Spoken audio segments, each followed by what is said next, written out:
to death too many times, blown up by an IED, shot at on the battlefield. So I could care less. You know, Right. like I said, I got the 2 Bronze Stars, but I got people that ain't came back that I know, that I've actually seen die, that I actually tried to stop a sucking chest wound. So, okay, I used to be an infantry guy. So there's a lot of things I can say. You know, I have 4 different MOSs over my years of being in the military, and I wouldn't change anything. You know, I remember when a lot of people was telling me, hey, don't go into the military. That ain't for black people. But I'm going to tell you right now, it's the quietest way and quickest step to becoming a millionaire in America if you do your money right. Mm-hmm. And that's all I got to say. Now, unless y'all got questions about Colombia. I do have questions about Colombia. I have questions. Stop. Yeah, go ahead. So what places have you been in Colombia besides that Medellin? Have you gone anywhere else? So I was actually when I was looking at houses, I was looking all over the country, and I'll explain to you why I didn't move to Cali. I do like Cali. I think Cali's really nice. The question is, have you been to any other cities? Yeah, and I'm explaining I've been to Cali because I was actually looking at a house out there. I also been to Barranquilla. I like it up there. That's really nice. I've been to Marinera. I've been to Isla Fuerte, which is a little small island off of Cartagena. I've been to Bogota. I've been to Buscar. I've been to Barbosa. I've been to so many places around Colombia. And I mean, it's really easy to travel. The only places I don't go is the north east side of the country, because that's where the embassy says you shouldn't go. So because you have a lot of no, we ain't going there, bro. We ain't going there, bro. Hey, look, let me explain something to you, right? It's like, for me, even being an ex-employee for the government, I'm still under what you say disclosures. I'm still under disclosure. Okay. So like I give you like this, right? I can't go to China for another 5 years because I have to literally be out of service for 7 years in order. And so I can't go to China because of the information that I know. Yeah, you got to think, I used to also be part of the nuclear program. So I was in Persian. So I was a commo guy. So I mean, I just so much stuff. And, you know, then being in intelligence, put all this stuff together. Yeah, they don't want that information going out. But now Colombia itself, I've been all over. It's really beautiful. And one of the things I think where most people run into problems, and because, like I said, I used to also be part of civil affairs, is that you have to win the hearts and minds of people.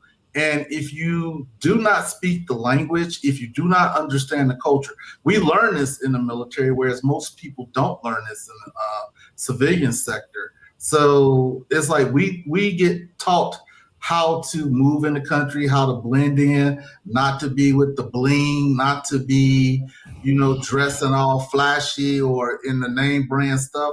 We get taught those things in the military, where some of those guys come down here, they flash money, and I mean they're walking around talking to girls with their cell phones using a translator because they don't even know basic Spanish.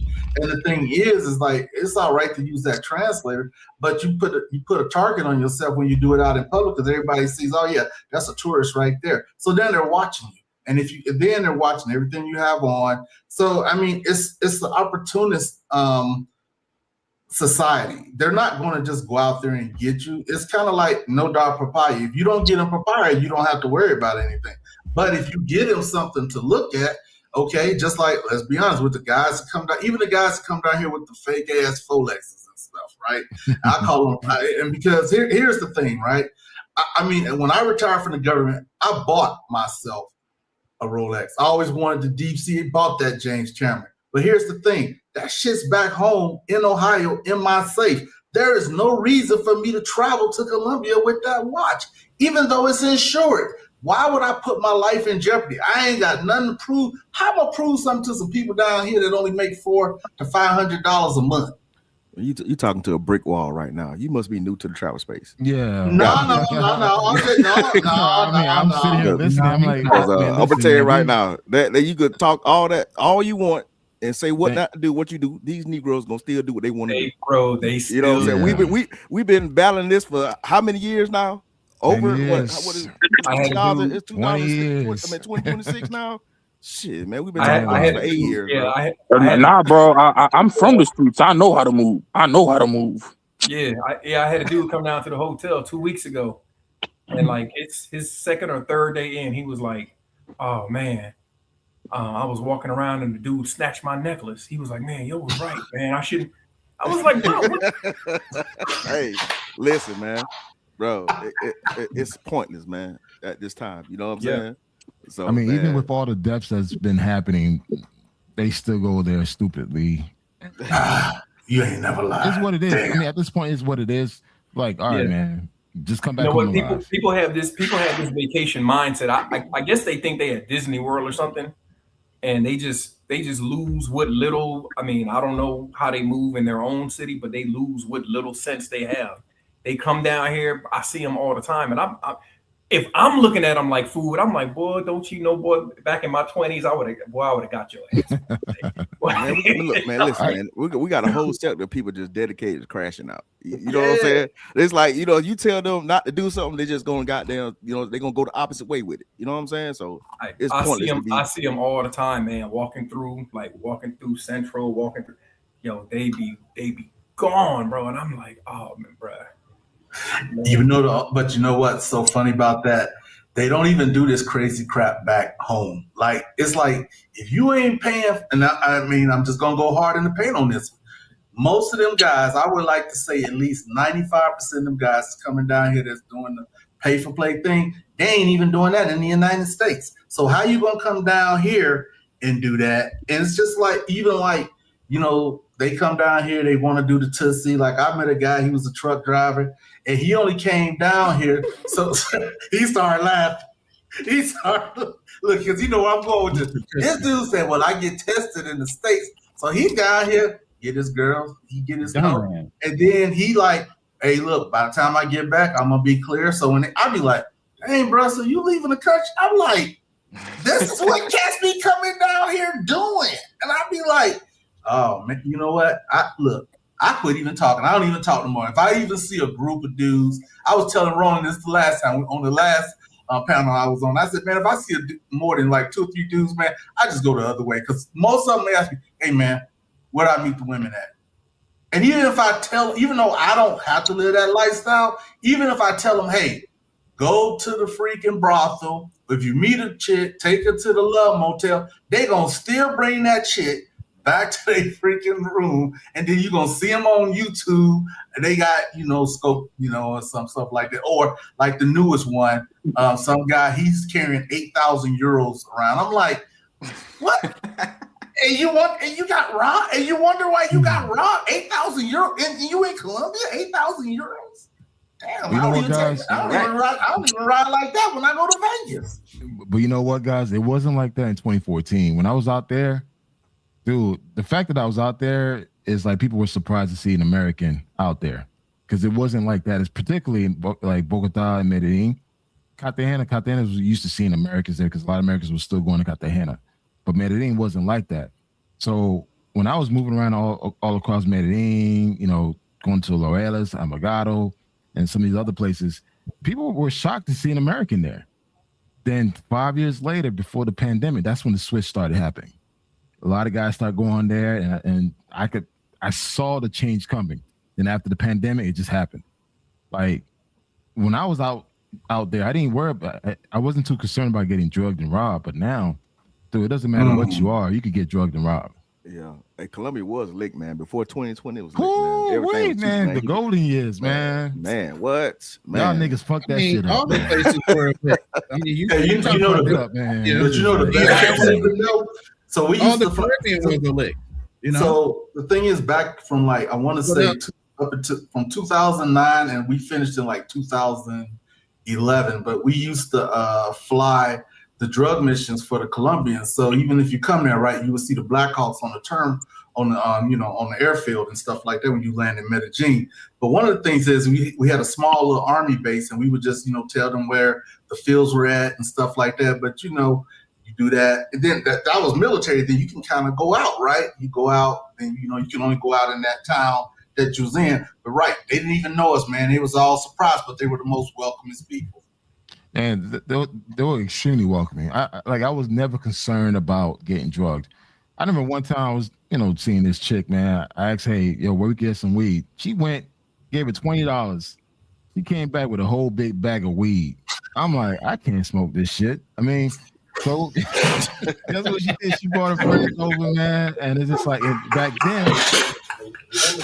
I'm gonna tell you why I'm laughing. I'm gonna tell you why I'm laughing. Like a huge bag of weed, man. I'm like, no, I can relate because my husband gave. Wait, what about the friend? Hold on. No, I told it. My husband gave his friend $40. So if $20 got you that, can you imagine what $40 got us? And we was like, what the hell? It was just so much. It was just like, what do you want me to do with all this shit? Man, they bought the whole bag. I'm like, I can't smoke this shit. So she brought her friends over. Guess what? They all smoke with us, man. And I'm like, yo, we ain't got drugs. We ain't get robbed. We had a good time. Exactly. And that's it. But nigga, that's do that now. Look, I made the mistake, and I found out the hard way. That's the reason why I started laughing when you said it, because like the chick I was dating, right, and like her son, he always has weed, and so I told her, I said, hey, what $100 of weed give me, right? Bruh, I gave her $100. Dude, she bought me back. Now, it was like damn near £1.5 pounds of weed, man. I was like, I can't smoke that. I'm like, y'all about to send a motherfucker to prison in another country with this much weed, man. That's crazy, man. I was like, it's crazy. So that's why when you said that, I'd be like, okay, yeah, I got $20. Because they give you too much, man. It ain't like back in the States. It was different back then, man. Even like El Centro. I mean, people will see that you're lost. They'll help you. Hey, you know what? We can help you get you back to your hotel, whatever, and they will get a taxi for you. Because one thing people don't want to acknowledge that Colombia still has a lot of racism there. So if you're a black person in Central, you're trying to get a taxi. You know how difficult for you to get a taxi as a black person in Central? Very hard. It's hard, man. I've never one time I waited 45 minutes. I kept sticking my hand out, taxi. No one would stop for me until a Colombian couple. They saw me like, hey. You trying to get back to Upper Block? I said, yeah. They stick their hand out. Guess what? The taxi just stopped. Damn. And they say, hey, he needs to ride back. But this is he ain't lying, man. 45 minutes of me attempting to get a taxi. They would not stop for me at all.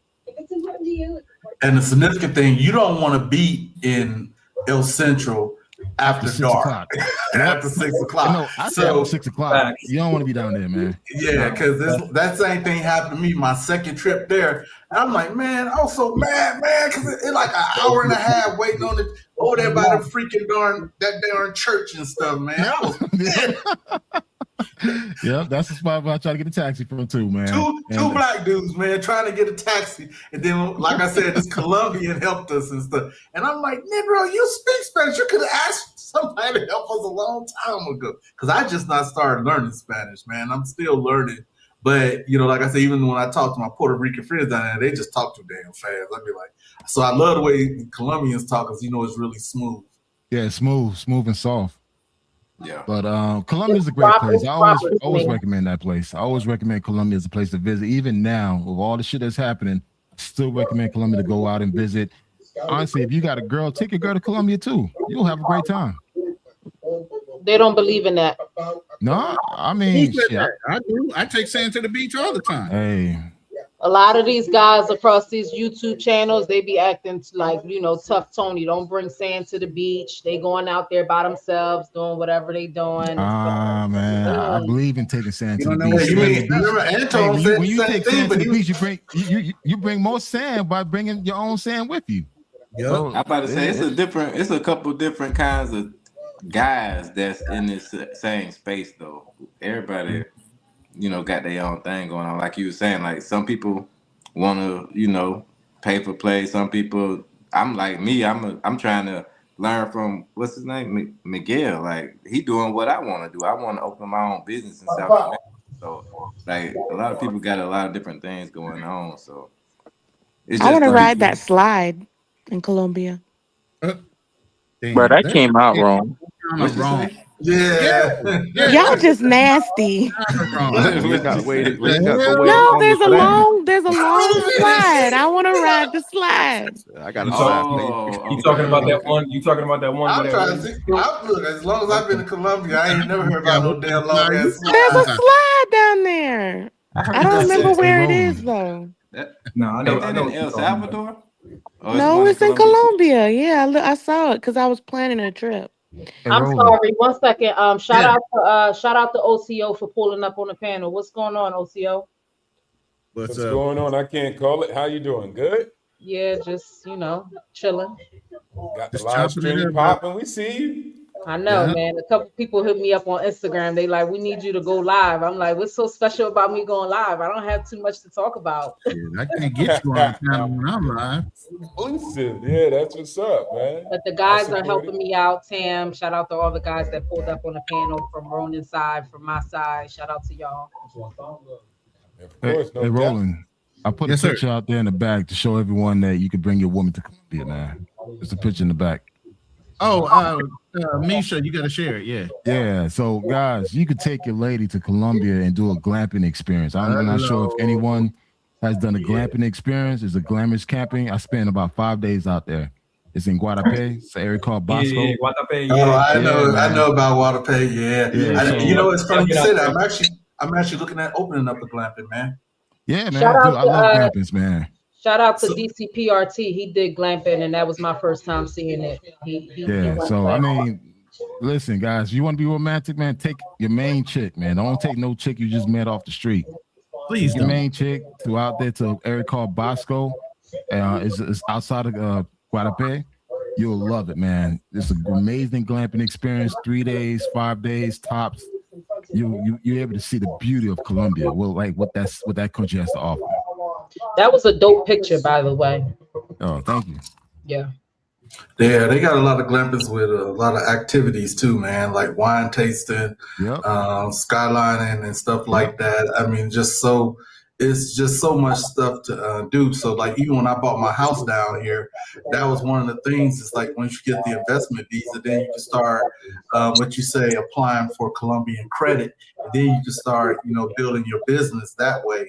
Because you laid a foundation. So that was one of the reasons why I bought in Medellin, because Medellin is actually the most expensive place to live in South America. It was at one time Bogota, but they are far surpassed Bogota right now. Because no one doesn't go to Bogota like that, man. I mean, Bogota is cool, but no one doesn't really go there. Carl does. I knew you were gonna say that. And so at Sabaneta is about to take off. So if anybody knows about the stadium, that's the huge one, the largest one that's in Bogota, well, they're building one in Sabaneta that's going to be even bigger than that one. And so what they're trying to do is the city is reorganizing. They are trying to come almost the central point of Colombia. So they're setting themselves up for basically trying to get in more families, get in more investors. So that's the reason why they're trying to change the image of, the passport pookies or whatever that's coming down to Colombia. So that's kind of why you see a lot of things going on, because they're trying to basically get all the money as much from American people that are performing to come and perform in Medellin. So you're going to see a lot of stateside people coming down here to perform, along with a lot of people that's in South America and from around the world in Medellin. So Sabaneta prices are already starting to go up on homes. So that's the reason why I got mine. And it took forever to get it, but that's the reason why I went on and got it, especially with the exchange rate right now. It's not that great. So I'm glad I got, closed when I did. Can I say something? Yes, ma'am. Something. I'm sorry. No, you good. I'm just trying to redeem myself. So it's the slide. It's the world's longest plastic rainbow slide. It's 689 feet. I told you ain't got to go all the way there to get that slide. You know what I'm saying? So, your boy right there. See, y'all I thought you said you were watching your mouth from now on. Yeah. I'm talking. Look it up. I'm looking at it right now. It's a rainbow slide. And then she put the rainbow. She says rainbow. It is. It's a rainbow slide. It just sounds different in all. It says it's at Mirador La Mano. It's literally it's a real slide, and you can look at the Andes Mountains. Yeah, I got markers too. Y'all don't know. Y'all don't know me. When I go out of the country, I be doing stuff. So you go around different countries looking for slides? Slides and fish and turtles. Stop while you're ahead, man. Please. Trying to save you from yourself. I'm just trying to be like everybody else. You out here tasting the rain. Whatever moves is free game, you know. It's a Skittle commercial. You know? Taste the rainbow. Oh shit. Hey, now you know what you mean exactly. What? Now you know exactly what you mean. Yeah. There's literally a slide, Carl. All right. Google is free. Oh, shit, I gotta be over here crying, man. No cry, no cry. Oh shit. Hey, HB. What's up? What's good? Hey, I see. I know I've been watching your channel for a long time. I seen you in Africa, a lot of places, and doing things. And I seen you in like Central America, Mexico, and stuff like that. Have you been to South America? Yeah, I've been down there. I've been to Colombia. I've been to Brazil. That's it, pretty much. Hey, what's your channel, bro? HB Gone Global. HB Gone Global. HB. All right. What's up, HB? Keisha, Man, who my you fellow fussing at? FBA brother. I need. That was like a. Hey, cuz, put me on the Summer Jam screen real quick. Hey, cuz, Rainier said, "What up?" What up? What up, though? What up, though? Oh, my bad. I'll share the screen in the back. With the, my bad. I meant to say share the screen in the back. Yeah. Black travels, man. Yeah, fleeing black. What up, my fellow FBA brother? Yeah, fleeing Black American. What's good? Fleeing Black American. What's good? I'm doing good, bro. Miguel, it don't have music on it, right? Nah. All right, cool. Nah, but you see the changes we did? Y'all funny. Oh, that's your spot. Look at that. Oh yeah. Yeah, the lights and everything. Oh, yeah. That's nice. That's Yeah, nice. you gotta put some bubbles in that tub, man. I'm Hey, me and T-Mac talking about coming up there, man. Hey, Miguel, me and T-Mac talking about coming up there. We were just talking about that the other day. Oh, that's what's up. I like that, Miguel. Mm-hmm. Yeah, man. That's the only place I ain't been in Colombia. I have not been here been going here since 2021, and the only place I have not been is Cartagena. You'll love it, man. You'll love it. You ain't missing nothing, man. You ain't missing nothing, dog. No. Honestly, for the first time, Let me you'll tell love you how Everybody, saturated man. Cartagena is with brothers. Pack up and go to Brazil, man. He said back go to Brazil. Well, you know what? You know what? I would say it like this, all right? At least, like I said, I've been in Colombia for a lot of years, but one thing I ain't looked for, slides. And I just You know what? You ought to be glad I'm on a journey of watching my tongue. So I'm gonna let you have that, okay? He's trying to test you right now, Tam. He can test me all he wants. Yeah, he's testing you, Tam. I'm gonna ride the slide. Watch. Oh, well, see, If you want to get on the slide, Every go to time El you say Salvador. Y'all just nasty. That's the problem. If you want to get on a nice slide, go to El Salvador. You'll love it. That's what I was thinking. That's why I was like, when she horses said in the slide. stable. that one in Dubai. That one they got in Dubai is like, I think, the longest one in. You said in Colombia. I think you might want to check that one in Dubai. I'm definitely not going to Dubai. I'm not gonna. Why? I gotta ask why. You already know. She don't want to get shit on, man. Hey, Frontier. I'm glad he thinks this is so funny. Girl, I don't know why you laughing, bringing basketball to Bogota. I got cold sores. Yo, that is What like you wondering? You know, I'm not. I don't fuck with the cold. Yo, that's Italy right there, baby. Look at that right there. I don't mean this with no disrespect. Is that a real background or is that like that's real? That's He's real. been trying to show y'all for like 83 minutes. Yeah, that's a real background. Yeah, where you at, bro? Lame ass doing that shit the whole time. You still in Switzerland? Whoa, somebody relax with the hate. Damn. Get that hate off your chest, brother. Hey, Frontier. That's very Frontier, where you at? Rat tail off yet? Jeez, get a life, bro. Hate don't look like a good color on you, my guy. Hey man, hey, you know what I'm saying? I've been getting it, man. I've been getting all my goodness. All that. Y'all a mess. Frontier, where you at? Italy, Lake Como. Okay, it looks like Utah a little bit. Utah. Yeah, I can see that. Yeah. I can see that. Just a little. Yeah, no. Nice little villas in the background. It's nice. It's a nice place. People are cool. That looks like a great place to ride a slide. Yo,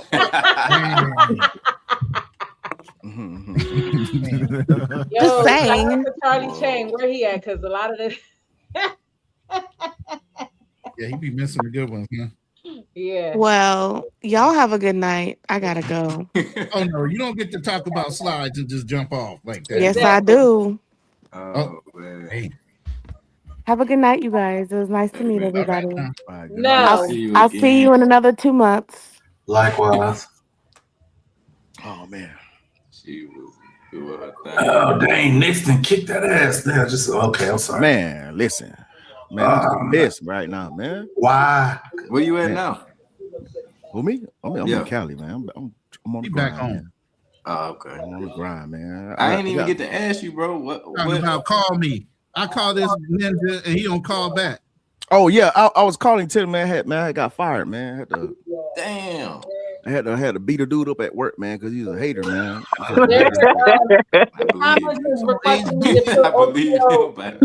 let him knock me off my square, man. You know what I'm saying? I'm kind of down about that shit, but I found something better anyway, making more money anyway. So it's all good. The chat want me to put OTO back on the big what screen. Made you choose to go back to Africa multiple times over traveling South America? Because South America closer, so it's got to be a little more. He want to get married. He got a whole harem down in Africa. No, I'm just saying, African chicks, man, they just, I don't know, they just cool, man. They just fuck with Black Americans like that. So that's why I keep going back. So you feel like you get more of the royal treatment? Yeah, I get a lot of love out there, man. You know what I'm saying? I don't know what it is. You know what I'm saying? Bro, like a lot of love. He's a nice skin ninja down there. You know what I'm saying? You get white privileges being black. Yeah, it don't help being 6'2". You know what I'm saying? Yeah, that no, I get a lot of looks. Yeah, I understand the whole package, but you are getting some white man. And then you don't have to worry about you don't have to worry about any language barrier. You know what I'm saying? I agree. I mean, they be tricking out there, but like, you know what I'm saying? You can finesse that. Wipers. Plus, he loves those big trunks. Oh yeah. I heard they thick down there too. South Africa, they're very, very trick. South Africa is amazing, man. But that shit crazy out there. Look, like South Africa's like this, man. So do they put you in the village with like? Do you have to stay in a certain area with the other light skinned people? Nah. with the colors.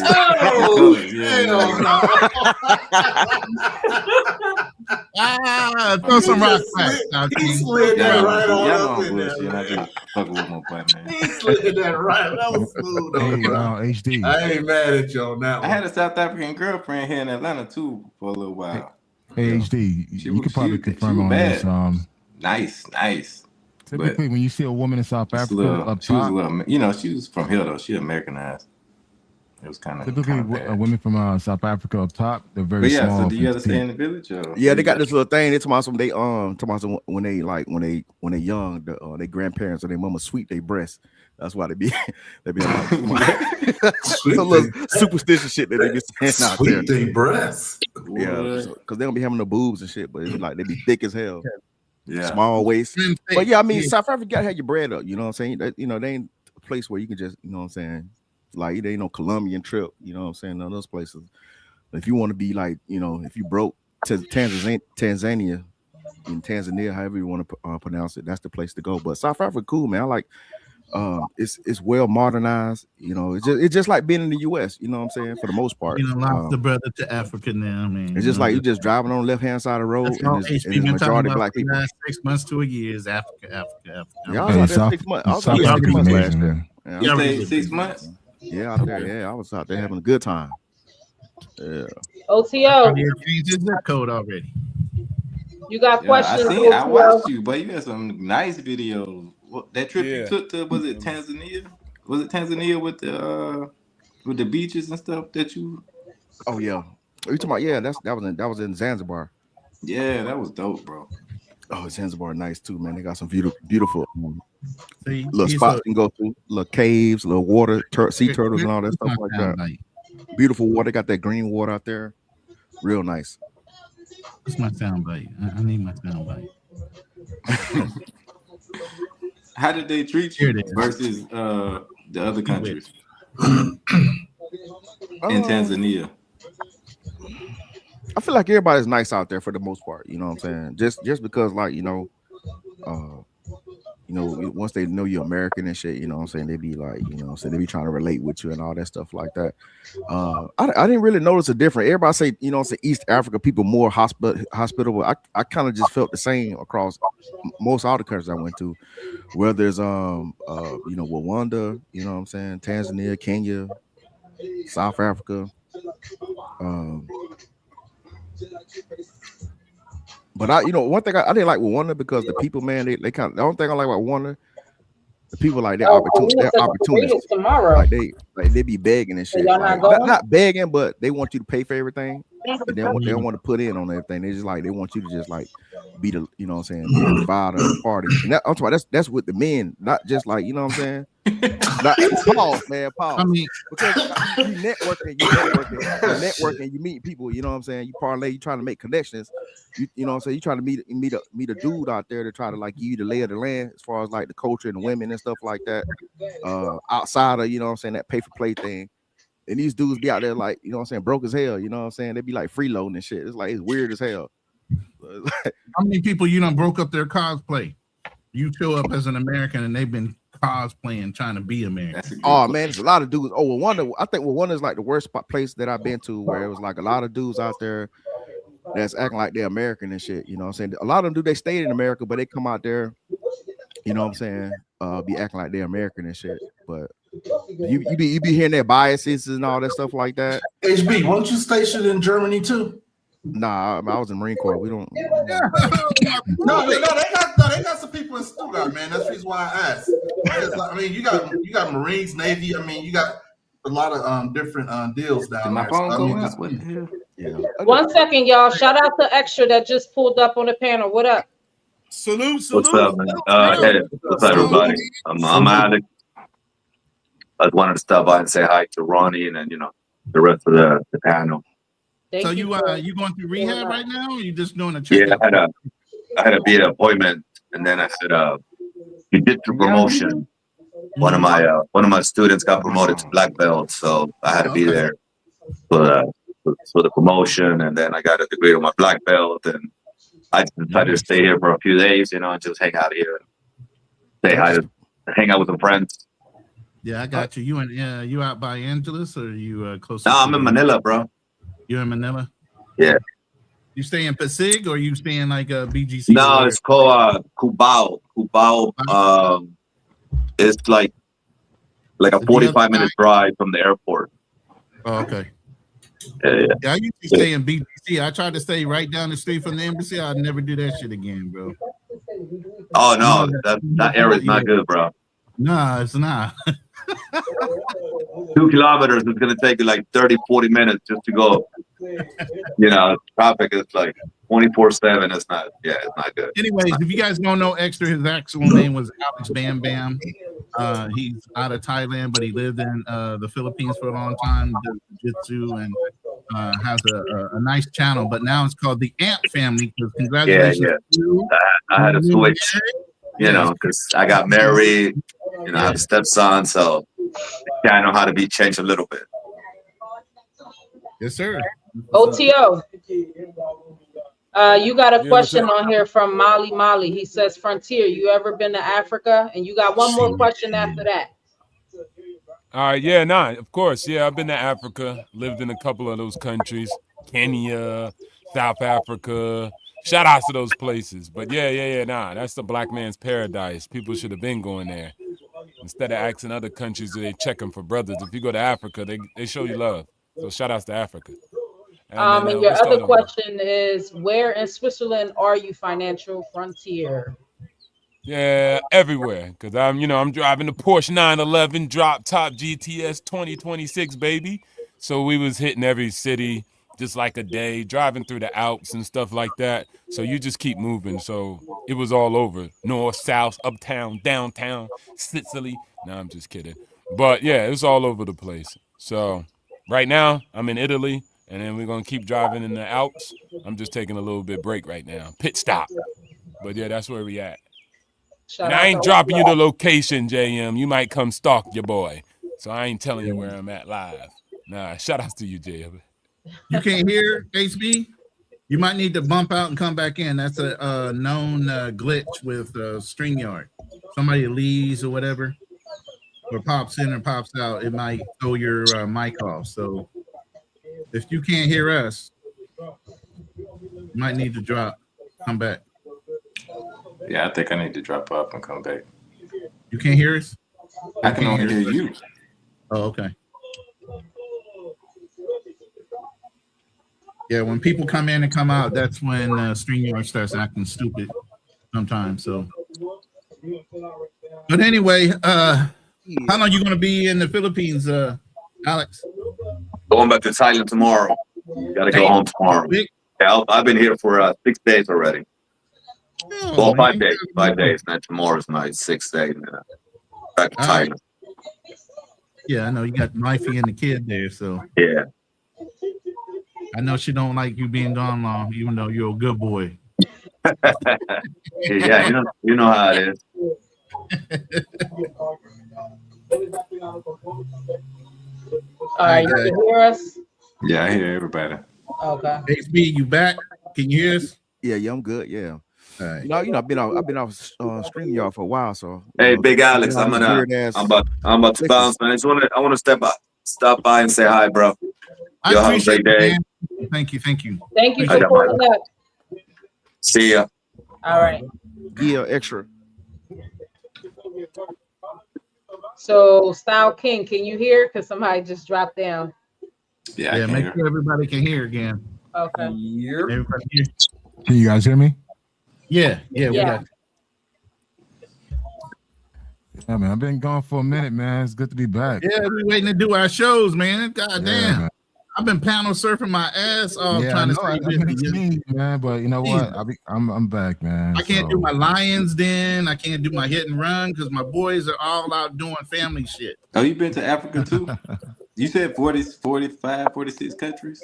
Yeah. I've been to South Africa. Right before the pandemic hit, I was supposed to go to Rwanda, Uganda, and Kenya, like in one big trip. Then the pandemic happened. So I had to like cancel all that stuff, man. So I didn't really start getting back into traveling thing. Then I got married, had a kid. So a lot of my traveling has slowed down, but now things are starting to pick up again. So I'll be traveling again pretty soon. Making plans right now with Fearless to go hit up Panama for a weekend. Then back to going to Australia, then hitting up my go 50 countries. So yep. If you don't mind me asking, alone or with the family? What do you mean? Like which trips? Yeah, both. Lucky for me, I'm married to a woman that she understands that traveling is a therapy for me. So she understands that like I'll probably do one trip by myself, solo dolo, but I still take the family on a trip. I mean, we still go out, do cruises. Right now, my entire family's in DR for about a month. I'm home solo right now, man. So Fearless coordinated that shit well. Yeah. I'm surprised y'all ain't hanging out right now. Hey, the Mary DR too. Hey, you understand the I'm final sorry, woman? and one more question, if you don't mind asking: is she a sister? Yeah. Is she Hispanic? She's a black Hispanic. Okay. From DR. But here's the thing, Dominican, right? Let me say this where I got my brother on the panel. But also too, I'm Haitian, so I mean, some of that stuff don't apply to me. Right. I mean, I only asked because I know a lot of Black American sisters ain't not going for that. That's the reason why I asked. See, that's the insecurity thing. For me, I realized at this point in my life, I'm not gonna have anyone control me or dictate how I live my life. I'm gonna still be a good man to you. I'm gonna still provide and protect for you. I'm gonna do everything I need to do to make sure that you're good. But when it's time for me to take care of me, and I feel like, hey, you know what, I need a break, I'm gonna do me. That's where I'm at in my life now. And lucky for me, I find someone that understands that. My wife right now and kids, they in DR right now for about a month. I'm not questioning nothing. Like, go out there and see your family. Have a good time. I'll take care of the bills. I'll make sure you got money in your pocket over there. And she's enjoying herself. How many people can actually do that without their insecurity kicking in? I don't got time for that. Right. You got one life to live your fucking life, man. Don't let no one dictate how the way you want to live your life. If that person can't understand that the life that you want to live, fuck them. Keep it moving. That's it. Okay. But what I was gonna say, what happened? No, I was gonna say, you know, we talk all the time about getting married and coming back to the United States, not wanting to do that because you can't trust a woman to stay in line with you. You know, I circle myself with people that have done that. I've been around brothers when they were in the military that married good women and still married after 17, 20 years. You know, so my background and the people I encircle myself with are people that have done the same thing that I'm doing. And that's the biggest thing. You get around a lot of people in a fucking pit that says you can't marry and bring them back to the United States because they're going to jump the track. That's a scarcity mindset in some ways. Can I speak on that? If you marry the right person and you know their background and their family history, that shouldn't happen. But go ahead. I disagree with that, but I'm gonna let perspective. No, I'm gonna speak on this because I'm the one that brought my wife here. But at the same time, I made sure that the woman that I married, I've known her for 10 years. I made sure that she had education in her country. She was not one of these chicks that ain't used to working, ain't used to doing shit. I went to her graduation. She was a boss in her own country. So when I decided, you know what, hey, listen, I want to my life is here in the United States. My life is not in DR.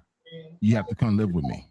So we had to sell everything she had and for her to come to live in the States. No regrets.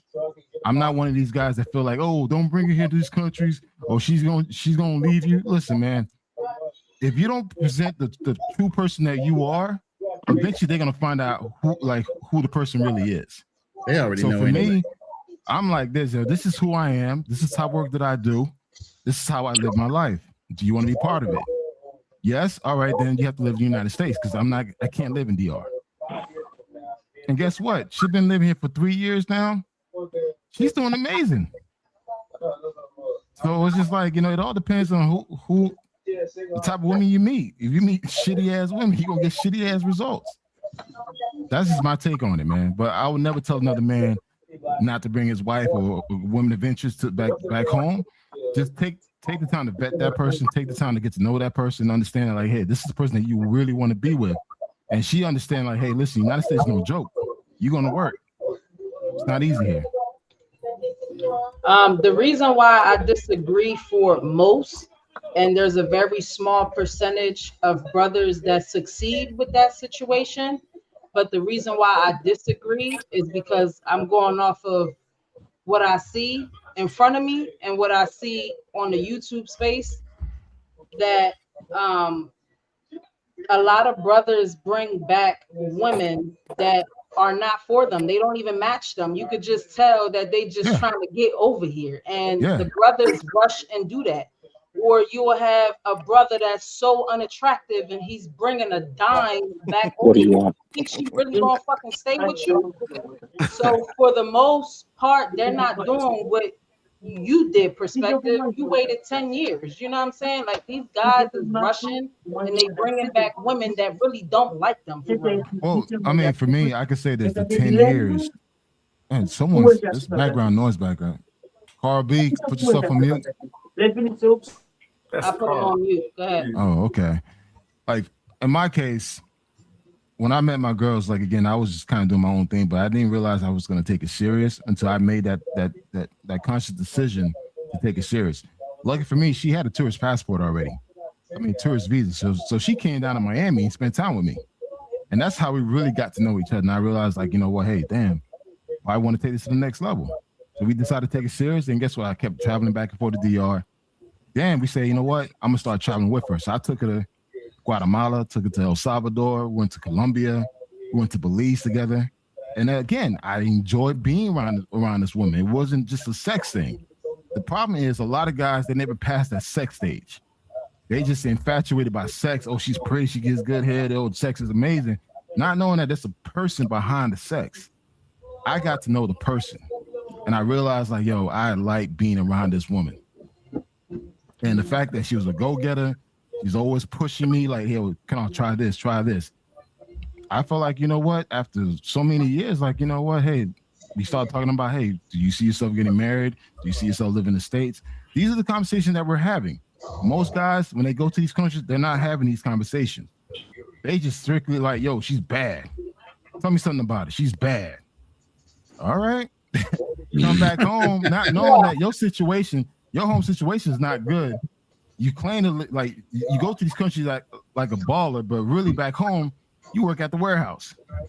And the problem is, it's like you selling this fantasy that, hey, you live in this big life, then you get married to this woman, you bring her to the States, and she realizes who the person really is. And that's why most cases it doesn't work out for a lot of guys. But a lot of guys are not transparent. Your situation was a little bit more different. She had access to America, correct? Yeah. That's what I'm saying. So your situation was different, and you went off. No, but I chose the right woman. That's the point. You got to pick the right woman. I'm like, for me, I could care less about your beauty. I've been around the world. I mean, I've been around baddies. Shit, I'm from Miami. I went to University of Miami. I'm used to seeing bad women all the time. So really, I don't get Google Gaga for a pretty face and a big ass. I'm looking at, okay, what's your characters like? How do you treat people? What do you want out of life? Do you see a us? If I'm not hearing none of this, either you live in the States or outside the country, I'm not gonna take you serious. And that's what, like, today women don't talk about us. They talk about me. What you can do for them. If I hear this as part of our conversation, dude, I just want to hear it and keep it moving. That's it. Hey, BMT. Hey, well, you ain't from Miami. You fled to Miami, but keep going. Shit. HP still throwing rocks. God damn, boy. You know what, man? I've been shopping my machete, boy. I see you, man. I already told you. I got. Hey, you got a machete. I already showed you what I got. Y'all already ready for round 3? Y'all done had 2 debates. Y'all ready for round 3? Man, I love my Zoes, man. I love my brother, man. I love you, man. Yeah, I love it's all good, man. You gotta talk shit. You know, I gotta keep it spicy every time. You know I didn't expect that, man. Oh, that was a good one, though. That was a good one. Like, you bastard. But yeah. Look. You know, some of us been in the military. We see some of these guys, man. They be bringing these women back from these countries that they go visiting. They've been stationed over 1 to 2 years. They bring them back, and this thing, you know what I'm saying, they on the cock carousel. You know what I'm saying, when they get back to the U.S. But that comes from not properly vetting these women. You know what I'm saying? That's a lot of issues that guys have when they bring them back to the States when they ain't properly vet them. So, you know what I'm saying? I co-sign what he's saying. You know what I'm saying? He put in some work 10 years. You know what I'm saying? Ain't you like 35? So I'm like, damn, you supposed to groom her like when she was in high school or something. But yeah. Shit. Oh, here we go, bro. It's all good, man. See, that's what I say, man. Like, goddamn, bro. You can take the simp out of America, but you can't take the simping out of him, man. Like, what the fuck you talking about, man? See, that's what I'm saying, yo. It be you guys, man. Y'all be going to these foreign countries effing up the women because it's y'all, man. Y'all be coming over there with that BS grooming. Man, come on, man. God damn, HB, boy, man. But nah. I'm joking around. But yeah, man. Nah, you wasn't joking. You was dead ass serious. Stand on it. Man, stand on it, man. Don't tuck tail in. Hey, don't make me goddamn do you like I did to do that work last week. You know what I'm saying? You ain't about to do nothing. Stop resorting to violence. Niggas always think it's sweet, man, when they dealing with HB Gone Glow until they have a busted lip and they have to go home and explain to their wife why they suspended for work. And then you ended up getting fired. That's never a good option for you, man. Hey, but see, I got bread, so I can go off on. You said that. You said that. I'm not saying that to you. You said that, HB. Get out their pocket, especially these niggas that be talking. You said it. You said it, HB. I didn't say it. You said it. From a distance, way over there. Hey, let me explain something. You said it. Stop acting like you the toughest, bro. You said it, HB. Two Army dogs and 3 Marines on here. Yeah. Okay, so there's 3 Marines, myself, HB, and Financial Frontier. Then you got an Army dog with Will and Miguel sitting here. So you got a lot of Army and military experience sitting on this panel right now. And we always going to go back and forth at each other. Well, I'm gonna piggyback off of what Travels Unfiltered was talking about when he talks about going to different countries and just my perspective. Miguel, you can definitely chime in on this one and tell me if I'm hitting this right on the nail. A lot of these guys that I see that come down to Colombia, and it's just like what you said. What you want to be called? What's your name, bro? You can call me Black Man Travels, man. I'm Black. Okay, Black Man Travels. No, I just want to make sure, man. But look, okay, so like BMT, right? Wait, hold up, Will. Hey, by the way, check out my website, blackmantravels.com. You want to see all my travel receipts, all my content, all that is on my website. And I have a YouTube channel. All right. So most of these guys that come down to Colombia, from what I noticed, they don't even try to get to know the woman. And one of the things I see is they come down here, they mess with the beautiful bottom feeders. Most of these girls haven't even finished primary school. They're getting bamboozled and getting back to the United States and leaving their ass. I mean, they're getting bamboozled by chicks that don't even have an equivalent high school diploma. And it's like they don't have a job. It's like they come down here. It's like they come down here, so they're desperate. Okay, so if you come down here and you want to meet a good Colombian girl, you ain't gonna meet her right away because for one, she's working. They work 6 days a week. She ain't outside. She ain't outside. She got stuff to do, and even if she don't have kids, she got to go home and take care of her parents. So she ain't gonna have a whole lot of time. But these guys, they don't go and talk to the woman that's working in the airport. They don't go talk to the woman that's working in the hospital. They'll go straight out there to Calle Diaz or Paqueyeres, and they go straight to the beautiful bottom feeder. And then you start hearing about them all on the thing. I mean, so they don't go and pick women. Period. And the worst thing is they try to turn whores, 304s into the housewives, and a lot of that happens. A lot of that happens here. They actually marry chicks, or I heard guys say, "Oh, I got her own retainer." I'm like, bro, what you mean by that, bro? Look, dude said, "I'm gonna send her money every month because I want her to stop being on the streets." I'm like, bro, you know that don't work, right? And he's like, "No, man, she promised me." Bro, you and probably 4 other dudes. But you know what, guys? One thing is, like, a lot of brothers get a lot of slack, but a lot of the local men who live in the United States are the ones that are getting played, not the black man. Because only so many black men are traveling to these countries, but the local Dominican, the local Colombian, the local Brazilian man that goes back home to his home country, he's getting fucked over. Yeah. Because they getting left. Because once these women come to the United States, they end up leaving their ass within 2 years. Their own local man, they'll leave them in 2 years. Because again, they just married a pretty face, thinking that, hey, you know what, I'll be all right. In most cases, it's not always like that. Hey, it's something that Ronan be saying a lot, that he like you gotta be set up. You know what I'm saying? Like how when he got to the Philippines, he set himself up. Like a lot of guys don't really have the means to be with the woman in another country, but they jump the gun, and then so they just try to make it work. So they bring her back here, like how you said, where they work in a factory job, or even if you got a good job. I talked to a guy recently. He said he made like $200,000 a year, but obviously he can't go live in that country. He needs to stay here. So it's gonna cause, to me, in my thinking, it's gonna cause a thing where it's a scarcity mindset. You know what I'm saying? Like you have. I agree. And a lot of men have that scarcity mindset. A lot of men have that mindset. Will brought up with people putting other women on retainer. God damn. I ain't never. Yeah, I You're ain't trying never to heard hold that. You're trying to put the pussy on layaway. It's crazy. Can I read this comment real quick by Prime? Prime says you can't say that because you have to know what the traveler wants. Some just want to clap and some just want something serious. There's nothing wrong with that. See, the thing is, you got dudes that's going out there, they wifing up pros. You know what I'm saying? Yeah. And then they perpetrating these. That's what we talking about. I mean, perpetrating these pros as goddamn like they just good angels. They just met. Yeah. Oh, she's Angels. submissive. She this and that. I'm like, bruh. No, they're not angels. These dudes got red capes on their backs and they trying to save them. So, I can do but out of this. But I can make her different if I give her exposure to my wealth. I'm gonna head out, guys. See ya. Good night. But pros retire at one point. Majority of girls who do that, they do get married and have a regular life.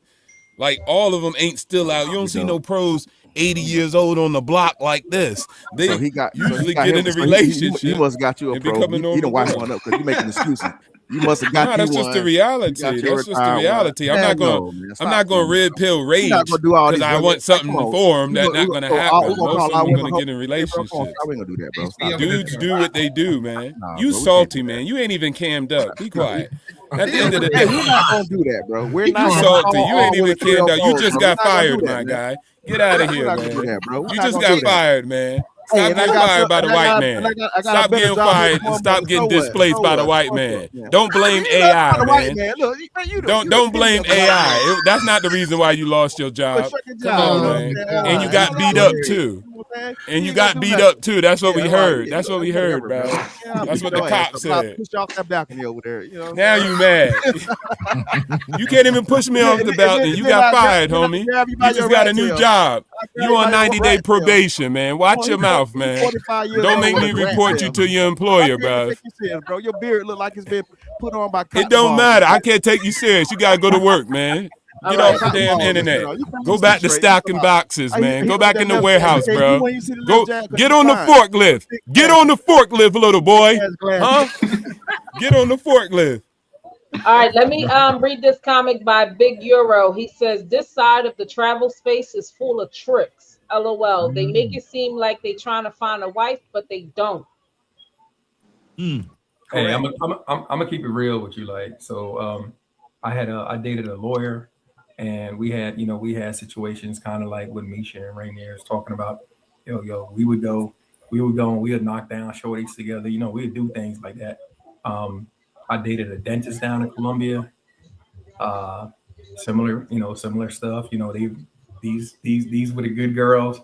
My last long-term relationship was with a shorty from a grocery store. I told you the story about that, Mish. But guess what? So like, when I got rid of her, right?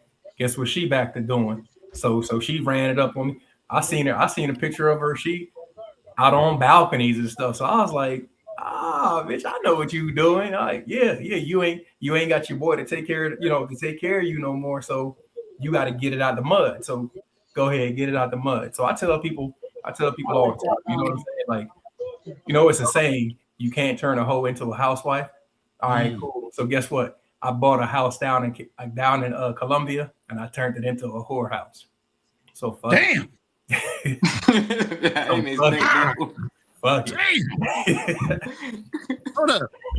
I ain't expect that one. Yeah, thank you. But he not lying though. Like, it's a lot of different personalities. Like, when you dealing with people, man, you gotta vet everybody thoroughly. Like, I was talking to one of my subscribers recently here in Atlanta, and I was telling him, like, bro, you have to like get together with this person. Like, you can't long distance date. Like, you can try, but even for years, like, you getting the best version of that person. Like, you have to be there with them every day to see who they are truly. Because I've been with women here in Atlanta, and it took 6 months, sometimes a year, for me to actually see the real person, and then I can make a decision. But you can't make a decision. Down in the South, they call put it on airs. Putting on airs. You gonna act like you are a certain way, but you really not that way. It takes years in America to figure out who you really dealing with sometimes.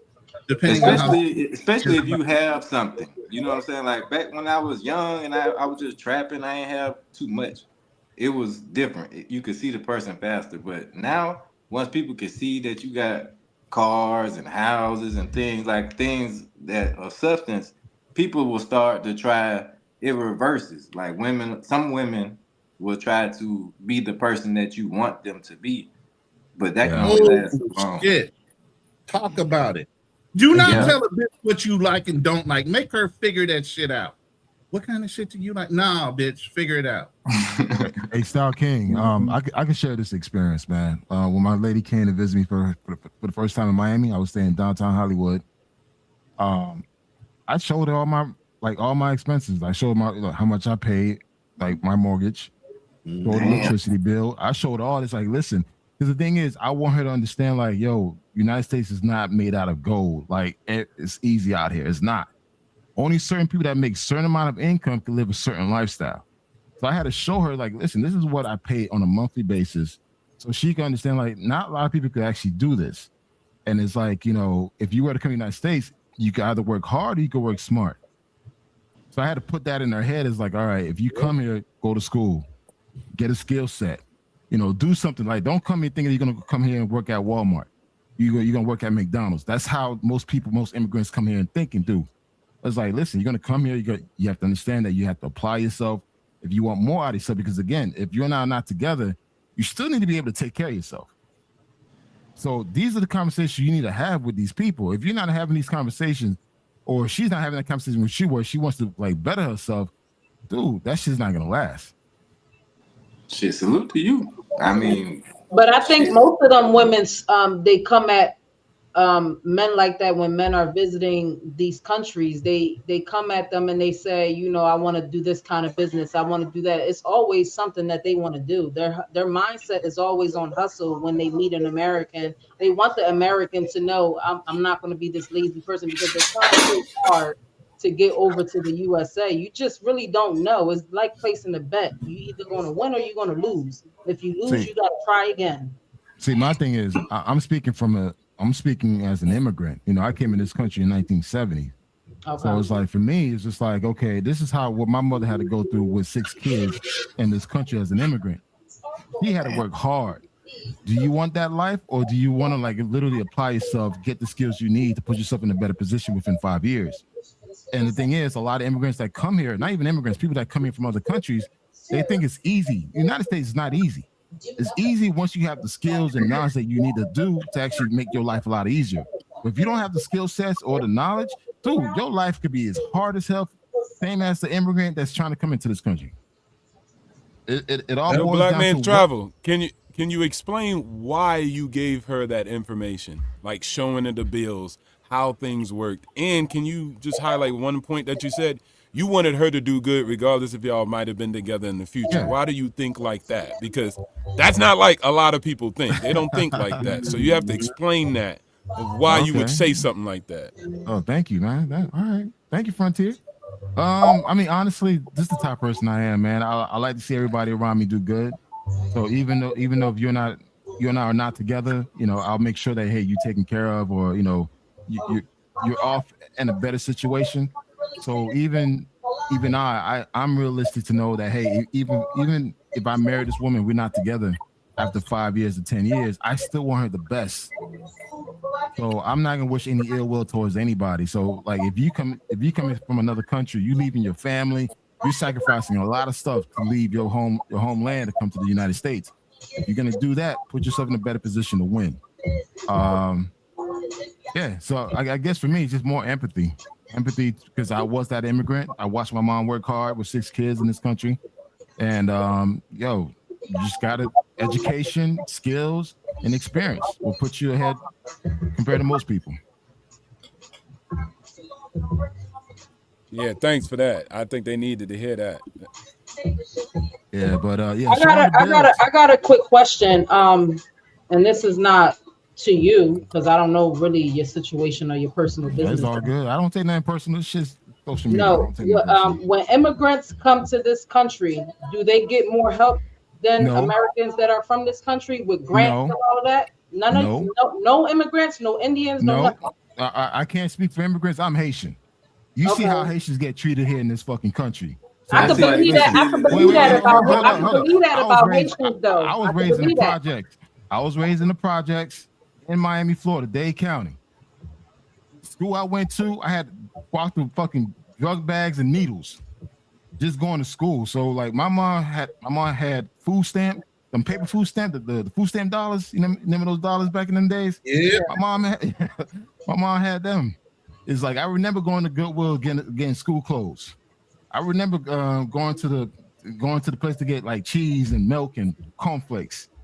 That's the life that I lived back in the late 70s and 80s, up to the 90s. So for me, we never had free handout besides like the food stamps. My mother had to work the strawberry fields. Then as she got older, she had to do the hotels, cleaning people's rooms, getting getting little tips here and there. That was my life until all my brothers and sisters, we went to college, we graduated, got certain skills in the medical field, government, private sector. We're all doing well now. But before that, we didn't get none of that special loan program. We didn't get none of that. Most Haitians that I knew, Jamaicans, Bahamians, Puerto Ricans that were all raised in the same neighborhood in Miami, we didn't get none of that. Okay. Now, for the Cubans got all that shit because they came in with special privileges. But anyone outside of that, anyone outside of Cubans, we ain't get shit. We live right there in them damn projects. Still had to worry about not getting shot, getting sold drugs, and all this shit. Yeah, this is 70s and 80s in Miami. Nah, I got a heart for Haitians. Like I said in DR, I'd have had the police pull up on me before checking my passport and IDs.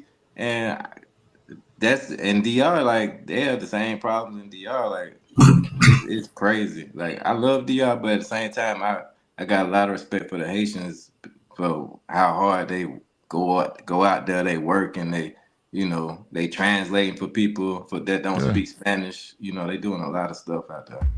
Yeah, I mean it's different now. I mean, but we had to get it out the mud ourselves too, man. And the fact that my mother didn't speak English, she had to learn how to speak English. I had to learn how to speak English.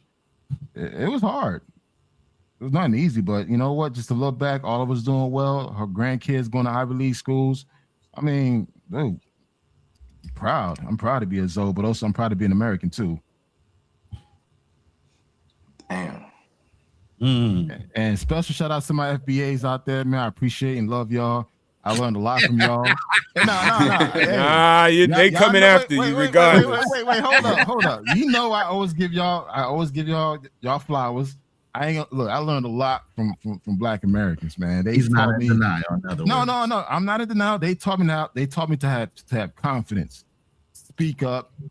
To all the Black people that played a role in my life, man, thank you. Because trust me, man. I can see that, though. Being a Haitian kid in the 80s, like you find out you Jean-Pierre Baptiste, your ass get jumped. Like for me, my last name is Thomas, so I kind of blend in a little bit. but I mean, I remember them days, man. But also, I had friends who protected me.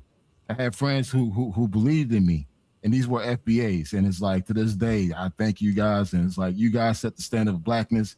And trust me, I benefit being assumed as a Black American when I'm traveling.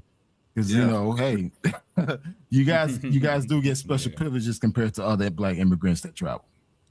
That's why there's so many of them cosplaying their us. I mean, I cosplay sometimes. I seen that. I seen that too. Early in Thailand, them Africans would be like, "I'm from Brooklyn. What's up? I'm from Harlem." I'm like, "What? What y'all doing?" Like, bro, they got the whole African uniform, the regular ass jeans and them bobo shoes they got on. Like we can't. And they had the New York, playing, bro. The New York on their hat. Like I'm from Brooklyn, Harlem. Thai girls used to look at him like, "Really, ninja?" I'm not mad at them. I understand. I get it. Like, but I ain't gonna lie, man. Like I was in Thailand, I got stuck. I guess the police stopped a group of Black folks, and I was kind of like around them. Dude, they harassed the shit out of the Africans, man. Once they saw like, oh, he's American, they heard my accent. They let you go. Okay, yeah, go keep it going. I'm like, God damn. I'm like, shit, like that. Man. You left your fellow goddamn immigrants hanging too. Yeah, man, what it is, bro. You left the Africans back. Hey, and plus I ain't African, dog. I'm Haitian, dog. So it's like, not the same. Those aren't my people. Yeah, those aren't my people. Not my people, but not my people. So it's like, hey, I'm Haitian. I gotta go. Like, man, I got a lot of homeboys that's Haitian, man. Like, you know what I'm saying? When I had joined the Marine Corps and shit, I had a lot of homeboys that was from Haiti, man. That grew up down in 305, you know what I'm saying? Yep, Dade County. Yeah. That's what I hate about the internet, bro. Because when you watch the internet and you don't really live in real life, it'll distort your perspective.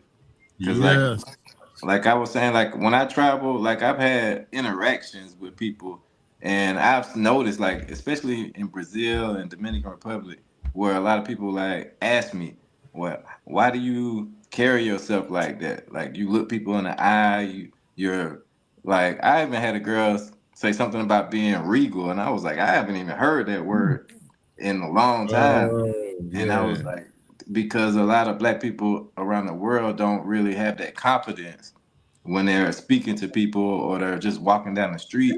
So it throws people off when they meet some Black Americans sometimes.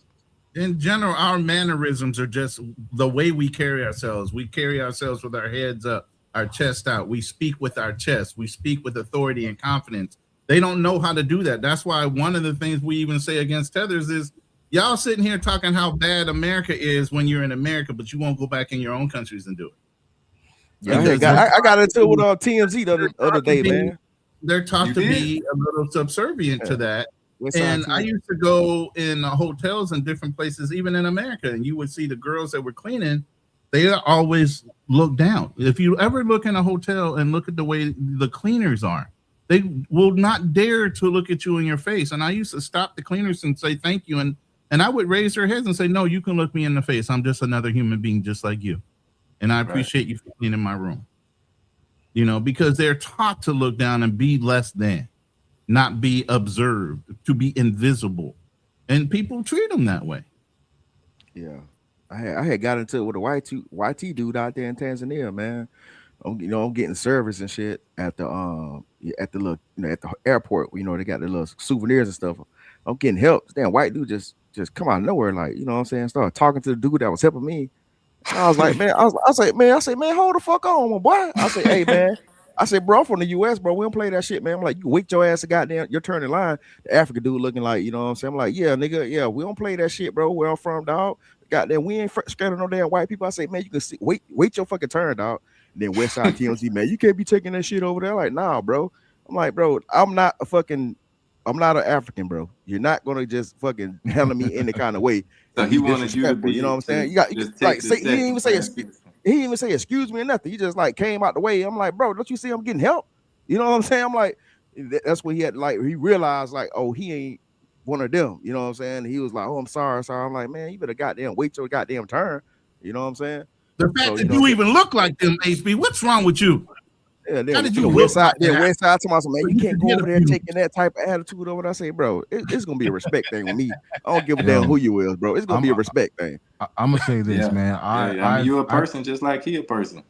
I've checked many Africans and Caribbean folks on how they talk about Black folks, man. I'm like, you came here in this country because of them. They paved the way which allowed you to come in this country so where you could benefit their resources.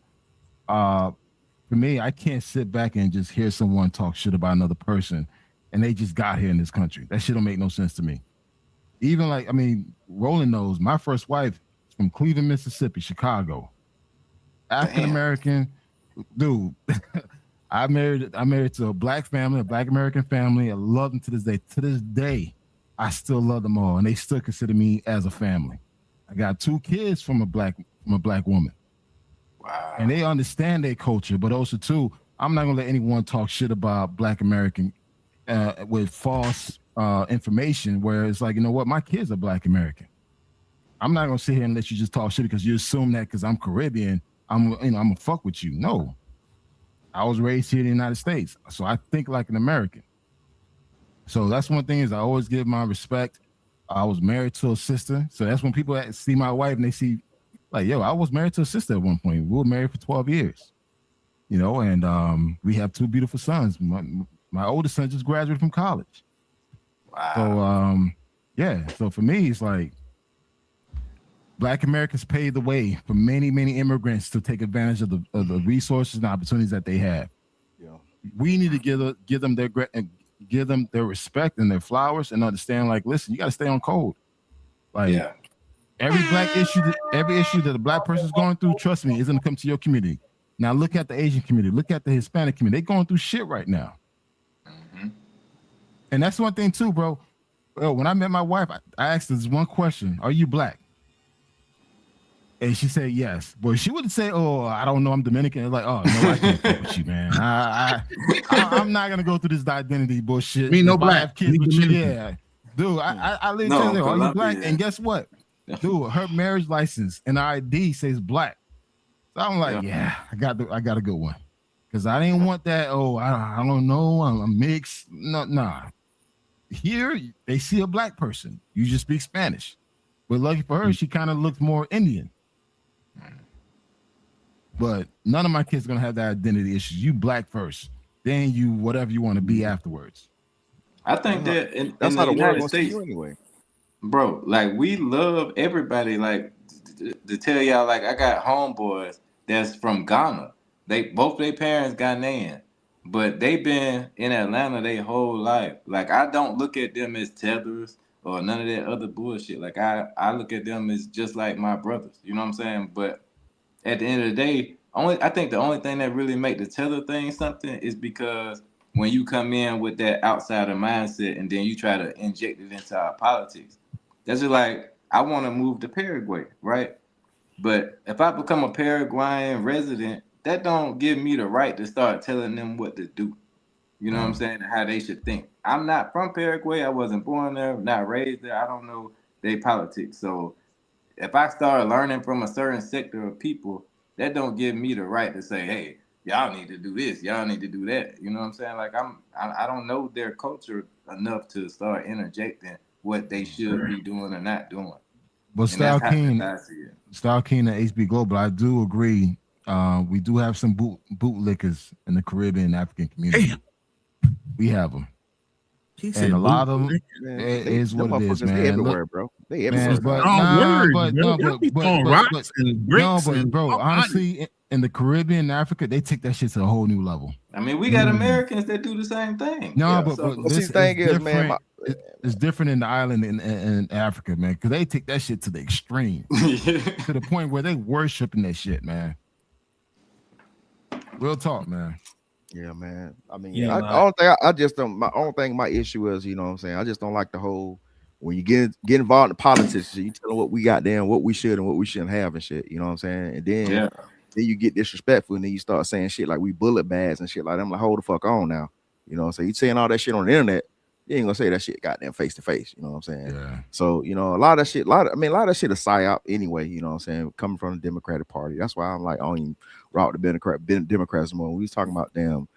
I'm not gonna get on you, Will, but when you talking about Barack Obama, that nigga ain't do shit for Black folks, man. You know what I'm saying? So he didn't have to do it. All he needed to do was fix the financial situation. All right. Okay, let me answer this real quick. All right. Look, you gotta understand American politics and American government. It doesn't matter what he would have did, okay, for Black people. The next president, Trump, would have came in there and reversed everything he did, just like with the DEI. So it doesn't matter what a president does.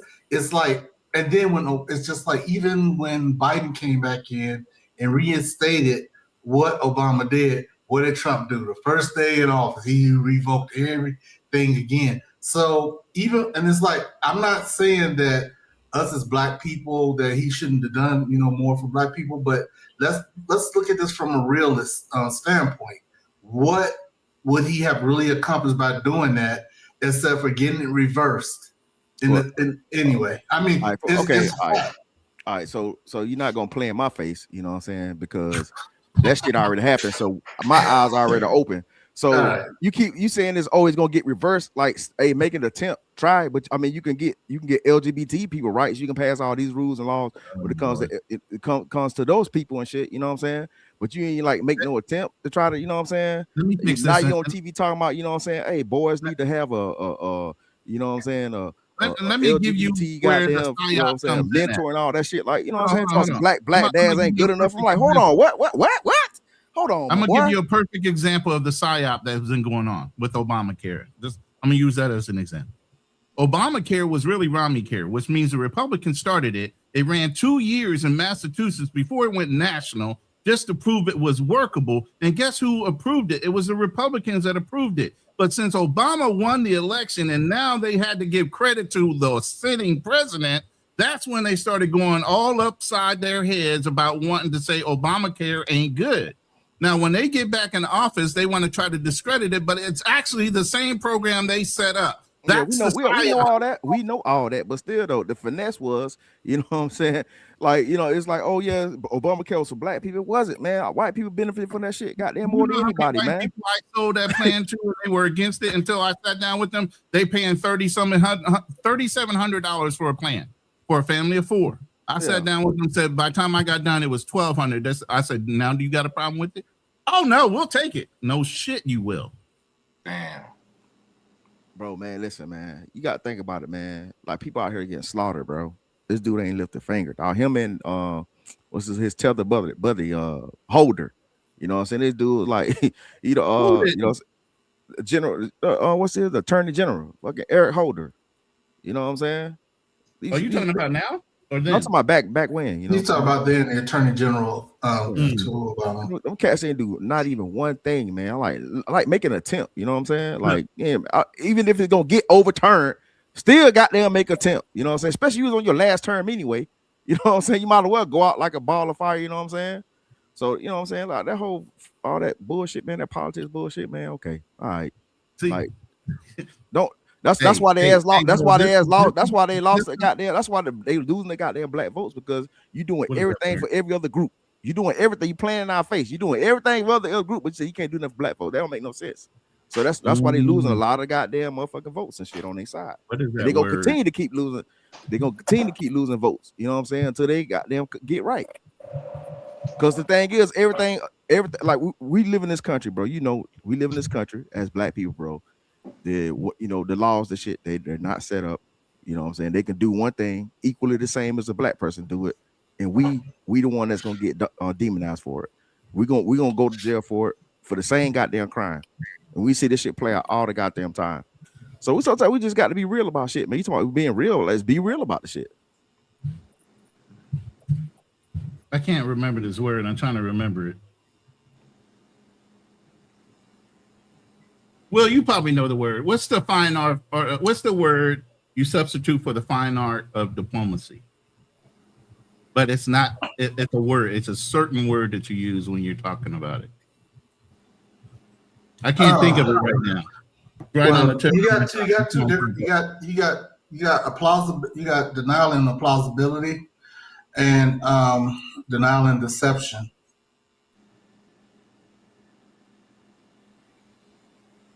I can't think of the word. There's another word that I'm looking for, but yeah, and that's where you start understanding who understands politics on an infinite level, because it's a multi-tiered thing, just like clearances and top secret messages.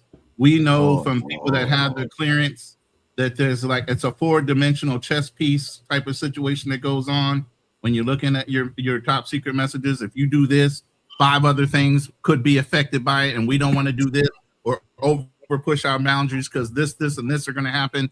So there's an art to everything, and even though you might not see it, there are things being done. So that's the reason why, you know what I'm saying, black folks can't, you know what I'm saying, get any justice in this country. That's what you telling me. It's a 4-dimensional chess game that's being played, and that if we just keep voting Democrat and keep going on that sign road, we're gonna finally get some justice in this country. That's what you're telling me. You know, when Obama went into office, he didn't have the House or the Senate. right? He did have the house at one period of time. Yes, he did. He had the house. He had the house in the city at Not one at period of first. time, and didn't do shit. And do nothing with it. Not at first. He did not. Man, we ain't talking about no. We And ain't there talking was about a no. We stack ain't in talking the about. house of We're not talking laws about that at would not first, at last. We talking about at the period when he did. We talking about the period when he did. Stop playing, Ronan. Stop playing, Ronan. Yeah, At first he didn't. It's always a damn excuse. Boy, Lord have mercy, boy. Black folks, stop making these damn excuses, man. Hey, wait. Can I ask Miguel a question? Keep going. Hey, what's up, bro? All right, so like when you open a business in another country, especially Colombia, like I met a couple of good brothers, and I met a good brother in Medellin that got a club called Skybox, a restaurant. Mhm. But I was just there yesterday. Oh damn. So yeah, shout out to him, man. That's a nice spot. I wanted to ask, as far as like the politics and things like that, did you find it difficult? Because I know you talked about how you built it up, but it's because like I want to open a business, but I want to move to Paraguay. That's a whole different property thing. But it's motivation to see somebody like you that's already, in the game. So I want to see like, do you have anything that you would like to add as far as like pointers or things that you had to overcome that people might not think about before trying to endeavor in that? So in the beginning of this process, you don't know what you don't know. And what we did not know was opening a business in Colombia. We had no idea of how much bureaucracy was involved and like just getting through the system. It's to the point now, like I wouldn't build a damn sandcastle on a beach in Colombia. I'm not like, no, bro, it is that bad. It's very tedious. It's a tedious process. And Colombia is one of the worst countries for the right amount. Oh yeah. Like to do business, Colombia is one of the worst countries to do it, and bro. Took me 8 months to get into it. Took me 8 months for my house. 8 months. Oh, bro, when I say it's horrible, oh my God, bro. So let me give you an example of some of the things we had to deal with. So we had to all right, so we bought a house, right? And we took it down to the studs. And we had to reinforce the foundation and everything for the pool, for the rooftop pool.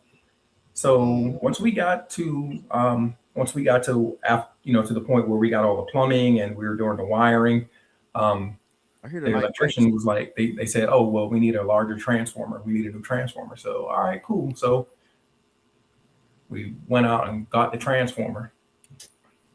The electrician ran off with the transformer. I shit you not. He stole the transformer and never showed up. We had to get them boys on him. So then finally got a transformer installed, and we wanted to get the power, running to the place. The people from the power company came out, and we had an appointment, but it was like, we're not gonna be able to do that today. And he looking on his schedule, he was like, our next open spot isn't until a month from now. He was like, but for 400 mil pesos, we can be over here. We have the truck over here in like 10 minutes. Right. And me and my partner looked at each other, man. We was just like, this bullshit. So ain't just about a bit. Yeah. So we greased the palms, got the truck over there. Bro, it's just, and that was just the little things. That was just the day-to-day. But like actually dealing with, filing the paperwork and oh my God, bro, it's so much. Colombians take forever.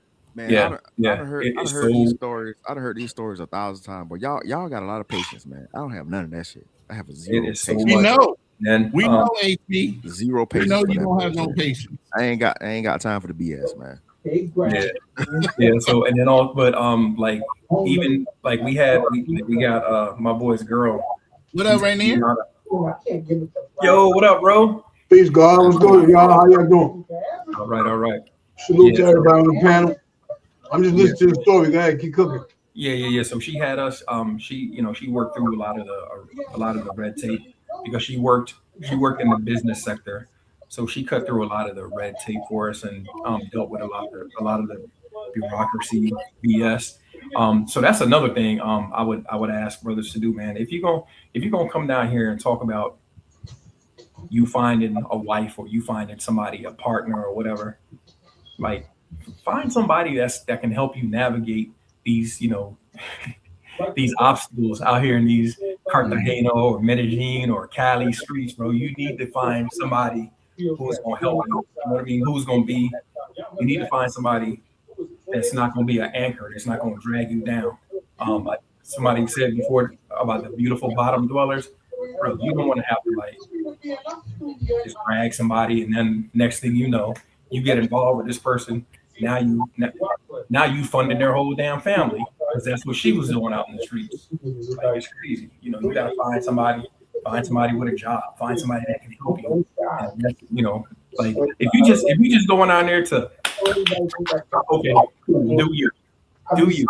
But if you one of them dudes that need to be held, you know what I'm saying? You might have held on to your pacifier too long as a kid growing up, and you need to be, you know what I'm saying? And you need to be hugged all night. You need to spoon.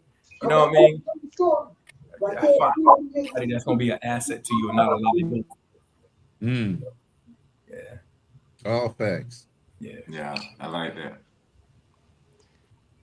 Yeah, man. Opening up a business specifically in Colombia, bro, it's not for the weary. It's not for the weak of heart, bro. You gotta have. None of these countries are. That's the thing, though. Yeah. No country is. I keep saying this over and over again. That blue passport might give you access, but it puts a big ass target on your back. Yeah. And a lot of people get it twisted because you can come to America and damn near do just about anything. If you got the drive, the motivation, the will, and also if you got that money, you can do, you can thrive. Man, other countries got it set up where it's like, nah, we got to take care of our people here. You know what I'm saying? Some countries, like you can't even own property as a foreigner there. Right. Hello.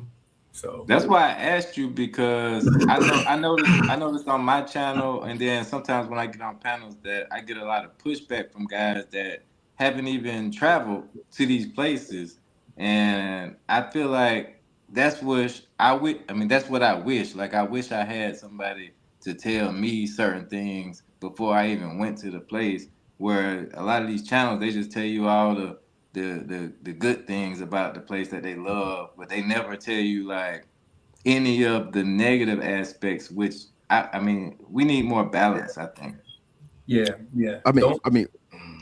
Don't get me wrong. I love Colombia. It's a beautiful country. I've been all over. Cali, Bucaramanga, Medellin, Santa Marta, San Andreas, Cartagena. Man, you name it. I've been all over the place in Colombia. But like I said, as far as like doing business and stuff, I was thinking about opening up another. I was talking to Misha and Rainier a while back about, a little business idea I had. And then I was like, yo, I'm like, you must be a glutton for punishment. I was like, yo, I'm not doing that. Nah. I was like, forget that. I might take this show on the road and maybe go to Panama or something if I want to do something like that. Go do it out there, because Panama is a little bit more welcoming, but Colombia, nah, I'm good. I'm good on that. Like I say, I'm not building a damn sandcastle out there. I'm not doing nothing else out there business wise. Really? I didn't talk to you about that. That's crazy. Okay. Yeah. Damn. Yeah, in Colombia, it's all about the connections. Because like, if I didn't have somebody that was in the government helping me out, it would have been even much longer. I mean, because that's just how they move down here. And like I said, it was because dating the right people that actually knew people. Like it's just like what he was saying. I mean, Miguel was saying, you gotta network with the people that can help you. Because if you just network with people that don't even know how to do stuff, just like even for my visa process, I mean, I had somebody that, helped me with that. you know, so it wasn't somebody like I didn't struggle like when most people say, oh man, my visa got turned down, they got this. And then I said, well, who did your visa? I said, well, I had such and such. I can have her help you too. And then they was like, oh, because they don't look for people that can help them or that, you know, like, and most of the people that help me actually are Duolingo. That's another thing. You know, they speak English and Spanish, so they was able to help me navigate. Even like when I was first started going to the doctor, there was one girl, she was my assistant, but she was, you know, she's native Colombian, but she speaks English. So she helped me a lot. So she ended up being my personal assistant on many of my ventures. It helped open up a lot of doors and connections. Yeah. It's funny. It's funny you say that about like the visa. I'm working with a lady, I've been working with a lady in the office, bro. Like she's up there. She's connected in the government. I'm like, yo, I've been working with her for like 3 months. Like, yo, where's my stuff at, bro? And you know what she told me just last week? She was like, oh, well, we're not going to process anything now because of the elections. I'm like, what the elections got to do? I'm like, yo, we started this process 3 months ago. Like, what are you talking about, yo? I'm like, yo. I told her, I'm like, yo, shorty, listen, you know I only got one left. Like, what are you doing? And she was, okay, no, it's okay. That's that gaslighting shit, man. She gaslighted the hell out of you on that one. Yeah. Hey, that's when you got to know your 4-dimensional chess place in politics, man, to understand what's going on in that country, man. You know what I'm saying? Don't be trying to flip shit on me. I gotta hit her with the 48 laws. But yeah, man. Hey, are you Style King? Are you like getting things in place? Are you doing research? Do you got your bail team? Like, is you trying to navigate that? Yeah, definitely. I mean, it's kind of hard from here. I realized that just through like personal things and this last trip that I took. I know I was down there for like 6 months this last time. And I was thinking like, oh yeah, I can just contact this person when I get down there, then I can do this and do that. But it's not the same when you boots on the ground. Like once I got down there, things weren't the same as I thought they were. So like one thing I like about Paraguay is very welcoming. A lot of the people, they like, when you coming back, you know what I'm saying? Like I met people from the American Embassy, a lot of different people that are already in the mix as far as those type of things. And like how you said, like I know people that speak the indigenous language, English and Spanish, which gives me an advantage, but it's not perfect. Like I'm by no means, that's why I'm asking questions to him, because by no means do I think I have it all figured out. I know what I want to do, but I learned in business in the United States and anywhere else, like you have to be adjustable, like because things are gonna change day to day. So I'm gonna keep an open mind. Like I have a plan, but I definitely keep an open mind. Yeah, that's what's up. So what part of when you go down to Paraguay, what city? What city you Oh no, I've only been to Asuncion. I stayed there for like 3 months. I stayed there for 3 months this past. How'd you like it? Oh, I love it. That's where I plan on moving to as of now. That's what's up. Yeah, I wanted to go check it out. But and it's peaceful, man. It's like quiet, none of that. Yeah, because that's what I love. That's what I love about Colombia, man. It's not loud here. I mean, you know, if you live in Colombia is loud. No, bro, let me tell you, if you stay in a Strata 6 and you stay in the Strata 5, you ain't gonna have that problem. If you stay in the Strata 3, 2, and 1, look, it's like, man, come on, bro. It's like sleeping in the club, bro. Yeah. It's like, come on. Sleeping straight in the club. Yeah, bruh, it be that freaking loud, man. I mean, it's just Paraguay has those type of areas as well. Like I've been in both type of areas, but I just think Paraguay is more like, I don't know, like it's like a bridge between like more indigenous and European mixed with Latin American culture. So how's your Spanish? You definitely gonna need a lot of Spanish, yeah. Cause like when I went to Cali, like I was in Paraguay for a month. And then I went to Cali for 2 months. Then I went back to Paraguay. I didn't understand anything they were saying. Because in Colombia, you know, their Spanish is so rhythmic and is like a really good clarity. It's a very good clear. Yeah, it's very clean. Proper to me. Yeah, I like it's very clean. But in Paraguay they speak Guarani is their indigenous language. So they'll mix it together with Spanish, which they call Jopa, which is that's on you.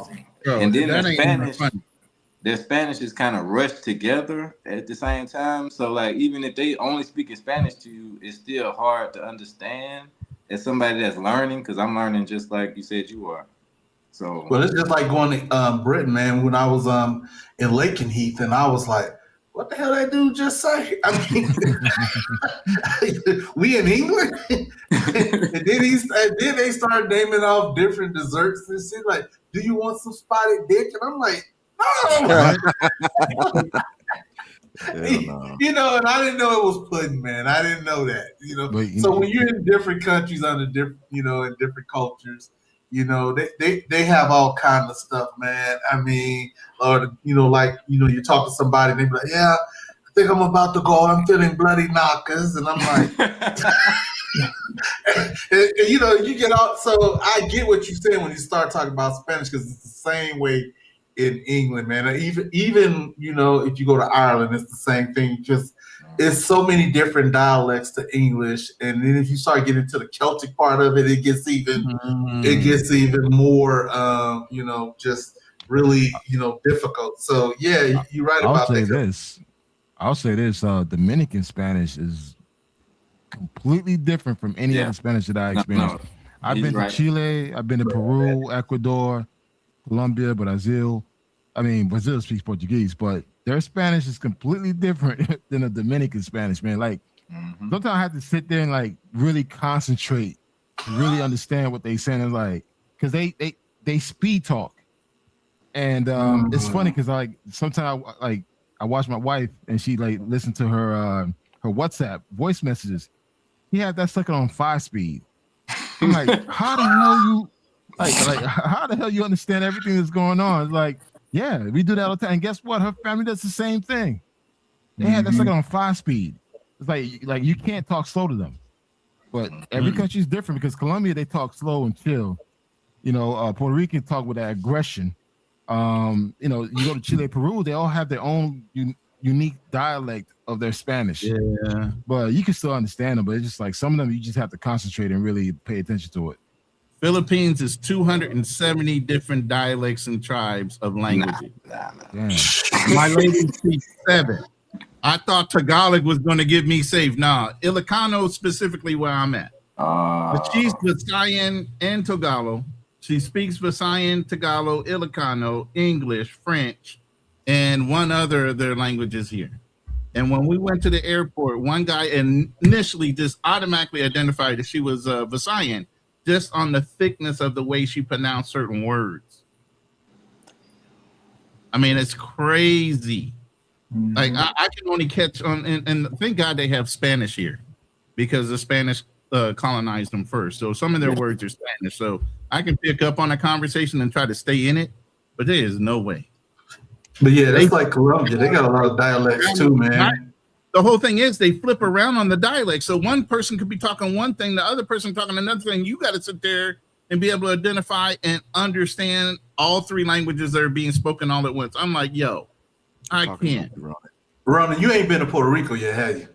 Yeah, I grew up around Puerto Rico. Okay, man. So you know they got, bro. When I went to the island, all the dark dialects, man. Here's the thing. That's initially how I learned Spanish. I've been going to Puerto Rico since I was almost 2.5, 3 years old. That's where I have the getting thrown in the pool days.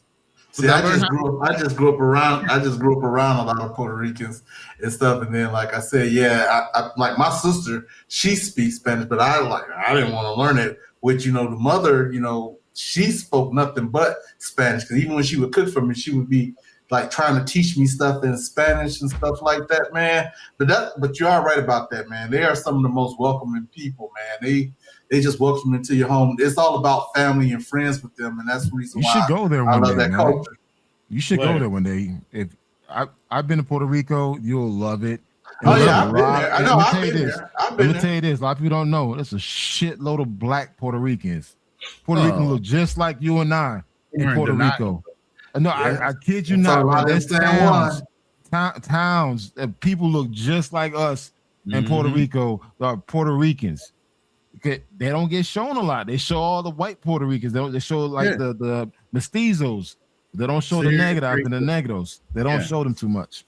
Their colorism is wild down there. Believe that. Yep. We can't hear you. You're on mute. Who? I'm sorry. I said, especially in Carolina, PR, it's a lot of Puerto Ricans that are Will's complexion. Yeah. Yeah. But yeah. Go to Lucia. That's like about 45 minutes to an hour outside of San Juan. I need to get out of Puerto Rico. My homeboy live out there with his wife. And you have a good time out there, man. It's only a 3-hour flight from Colombia to Puerto Rico. They got direct flights, man. Yeah. I'm gonna go out there. I didn't enjoy my time in Puerto Rico. I have to go back. It was my first time. I went for a wedding. It's always been my first experience at traveling was Puerto Rico was a family vacation. Yeah, I was in San Juan eating American food. It was hard. You definitely got to just catch a 45-minute taxi ride. It's a black town, Louisa. 45 minutes outside of San Juan, black town. Mm-hmm. My family's from Galle.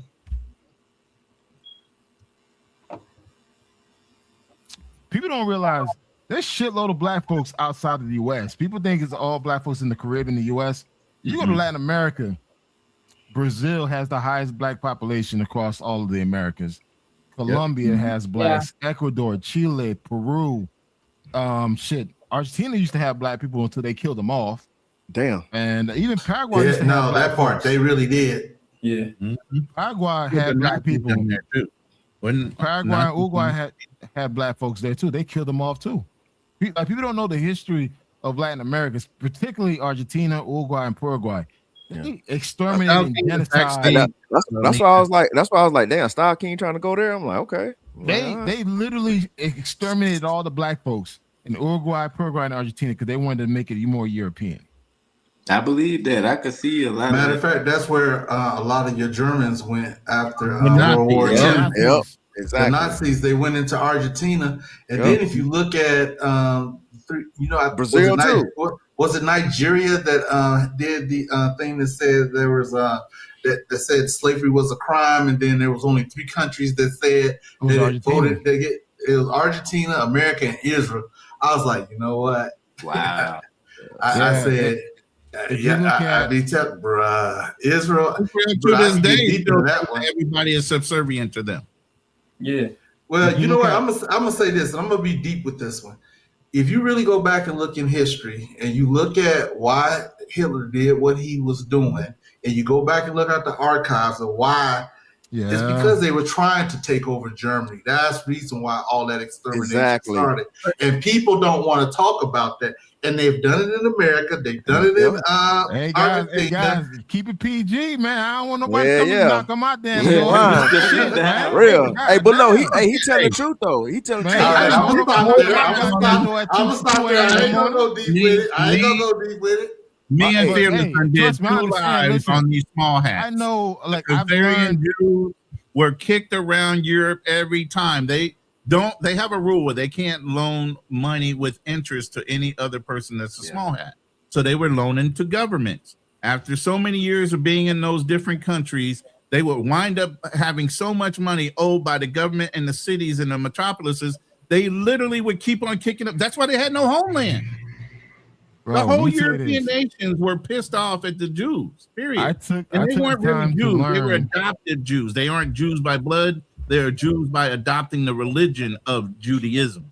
Actually, the Ethiopians are more closely attached to them than anything. And so that's the reason why it's illegal, where Israel made it illegal to have DNA testing. Because even there are some African Americans, believe it or not, that are more closer to being Judaism that don't even know that they're Jewish. The Khazarians, and then you have Ashkenazis. Ashkenazis are usually Polish or Ukrainian or whatever in that region that became Jews. But then the Khazarians was a whole nother nation. They had a competition for religious purposes, and they adopted Judaism as their religion. So there's even that before you even get into the Ethiopian thing. I'm gonna say this. I learned a lot. You can't talk about history, boy. You can't talk about the truth, man. You know what I'm saying? I learned a lot about these people. I realized, you know what, man? I've seen some videos, real life videos, what they doing over there. I can never fuck with them, man. I'm sorry. Hey, just a disclaimer. I didn't tell anybody to go to Paraguay. No, that's all good. It's all good. You got this man with PTSD. You got him with PTSD travel for going. Yeah, I like Paraguay for my own reason. Because, like I said, like I like Ecuador. Ecuador is really kind of my favorite country to be in. It's not safe, though. Yeah, it has a lot of problems, just like Colombia. Yeah, them two brothers that went down there and bought that farm, and they got hemmed up for all them years. Bro, I said, and I was like, when I saw that, I was like, Ecuador ain't ever got to worry about me going to Ecuador. When I saw that, they was jealous, bro. Just because they was jealous of them dudes, bro, because them dudes went out there and bought more land, okay, than most of the locals' families could in the whole 100 years, and that's why it was like that. Yeah, I mean, I don't have a problem with that, but what I'm saying is, you have to know you got to know the room. You got to be able to read the room. That's just like if you went to any other country and you start buying up stuff and doing stuff, you got to know the politics of the place. Just like when people come here, that's how the tether thing started, because people ain't reading the room. They just going for what they know. So I don't want to do that. That's why I asked about Colombia as far as starting a business. So you have to know what you're getting yourself into. Just like when HB asked me about going to Paraguay, starting a business. I know it's certain things I know, but it's certain things I don't know. You know what I'm saying? Like, you got to be ready for that, because this is a free market. You in the world. Like, they got cartels, gangs. They got all kind of people that got their own interest at heart when you come in as an outsider. So... No, facts, man. Facts. Just like with that cat that was up in Barranquilla when he, bought this property, and it was around COVID and stuff. And then he is like, this dude literally, and I kept telling people this was self-inflicted. This guy went up there. He rushed it. Okay. He rushed the whole project to get this place. It was basically a lot of apartments, and then it had a restaurant. And then this guy decided during COVID, he's going to kick all the people out the apartment and kick out the guy. And he's on the internet. Hold on, bro. It gets better. And he was on the internet telling people he was going to do this. And the dude said, yeah, I'm going to probably go ahead on and kick that dude in the kitchen out and then cook my own food. Instead of saying, I'm not going to mess with these people rent, which they wouldn't have had no problem. I'm not going to mess with this dude in the kitchen. I'd be like, hey, man, can we cook something together to make this better? Instead of, integrating, he did a straight takeover, didn't speak no Spanish, didn't understand any lay of the land. It's like you just sold all your stuff in Atlanta, okay? And he was from Atlanta. Damn. He sold all this stuff from Atlanta. Damn. And then went down to Colombia during COVID. And you're going to kick everybody out. And guess what ended up happening? He got popped in the head, and everybody else, look, they got his money. We don't even, still to this day, we don't even know what happened to that property and the money. We don't even know what happened to that property. It was in his name, but we don't even know what happened to it. And them same people end up not moving, and that same cook end up staying in that darn, restaurant. Miguel, you heard that story, right? Yeah. Yeah, I know. Am I on point about it, or is everything like? Correct me if I'm wrong. Nah, you're absolutely right. I'm sorry, guys. I gotta close down soon. All right, no problem. I already subscribed to your channel too, Miss Lady. Appreciate it. All right, cool. Thank you. I appreciate that. I'm gonna go live again. I'm gonna try to stay consistent with it because I hope so. I look forward to seeing more of your stuff. Yeah, I appreciate you. All right, cuz. All right, good night, all. Guy. Cuz I text you on WhatsApp. You ain't even look at it. Like, hold on. My bad. Well, Miguel, I'm telling you, the first 15 seconds of that first song already popping, bro. Oh my God. I can't all right, wait. Ladies, see y'all later. Appreciate y'all having me on the chat. All right, thank you. All right, y'all. Any last words before I close down? No, do your thing, Meech. This is your world. Yeah. All right, man. I appreciate everybody for coming up here. All these new faces. Is this from your side, Ronan? I'm just loving it. Okay. You know, I help out where I can. You know. Yeah, I'm HB Gone Global, the problem child. You know what I'm saying? Yes, he is. So, you know what I'm saying? Can y'all drop y'all YouTube channels in the chat real quick? I want to make sure I'm subscribed to everybody. She's not talking to you, HB. You don't want your shit.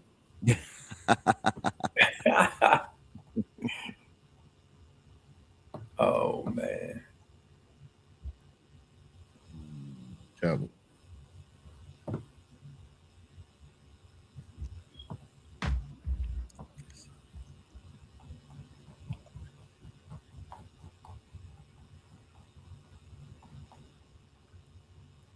Yeah, I'm redone. I gotta redo my whole channel, so I'm not even going to drop it right now. So I'm about to come out brand new. When Yeah. Yeah. Hey man, every time they come out with new AI, they just came out with Claude Fabe. I'm about to redo my whole website. And HB over there fucking, hey man, trolling my ass. None of the pictures look like you, nigga. you try to de-age yourself and shit. Big back ass. Yeah, man. I'm about to my music channel up. I'm doing some stuff, man. I'm over here. I'm actually over here in Florida right now. I had a couple of appointments. I'm trying to get the rest of. You remember that old commercial? Is my money and I want it now. So I'm trying to get right. Yeah. So I'm going through the process right now with SSDI. Hey, no, we need to talk offline on WhatsApp, man. When you ready to hit it, man? You know what I'm saying? Yeah. Well, let me get the gang all back together. You know, this is the boy. For sure. This is your boy Black Man Travels, man. I've been doing this YouTube thing for a couple of years, but I didn't take it serious. Well, I do have a website that I do take serious. I used to be a travel blogger, talk about all my travels, health, wellness, relationship, business, and I'm glad to be back, man. Roland is my big brother. Follow my boy Fearless. We used to do the Lions Den, and we'll be back at it, man. I had to take a break from all this madness, but I'm back. It's great to be back, and definitely, if you guys want me to jump on your live streams, man, let me know. I'm more than happy to join in and talk about travel, business, relationship, health. Definitely health, guys. Go see the doctor, and that's it, man. That's the story too. Damn. I appreciate you for coming on the channel. I just subscribed to your channel also, and to HB's channel also. Lord Jesus, you're getting more corrupted now. Why? Is HB a bad influence or something? What's going on? Oh, absolutely. He's a Marine. Hey, Ron, you gonna have an after show, or this is done? This is it. You know what? No, I'm gonna go ahead and go grab something to eat. It's Sunday. Now let's keep going. Let me tell you about what happened at work, man. You know what I'm saying? I had to tighten it up. No, call me. Unless you want to share it with the world, I mean, you can call me on WhatsApp. No, ain't nothing, man. You know what I'm saying? Ain't you had to put your hands on talk about. You know, I keep it 100 all times, man. Right. So you have to put that's my thing. People don't like that shit. I keep it 100 all the time. Yeah, you know, I don't like sugarcoat shit. You know what I'm saying? I don't like tell people lies and shit. You know what I'm saying? I don't like to ignore what's going on in the world. You know what I'm saying? So, right. But yeah. So, let's hear it. No, I ain't gonna do it on her channel. I'm doing it. She's trying to go. Yeah, she's trying to go. Anyway, what you trying to do? You want me to do a? You want to do a live? You want to do a live after this? Yeah, we can do a live after this. Go ahead and get some neat, cause I ain't doing shit. All right, send me. Me too, man. I'll jump on too. HB, man, what's up, bro? I'm send me some updated fucking images. I already got you locked in, Travel. I don't know what HB Gone Global look like. He could be over there looking like goddamn Darnell right now, for all I know. Hell no, boy, I just got a fresh cut today, man. We just talking about my daughter had a track meet today, so I had to take her to a track meet. So I had to look good for the fine, sexy mamas out there. You know, there'd be a lot of bad mamas in these games, man. These youth football games, god damn, bruh.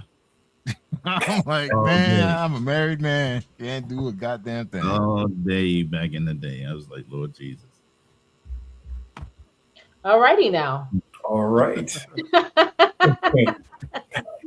All right, man. Shout out to y'all. Thank you for pulling up on the panel, man. We'll see each other again really, really soon.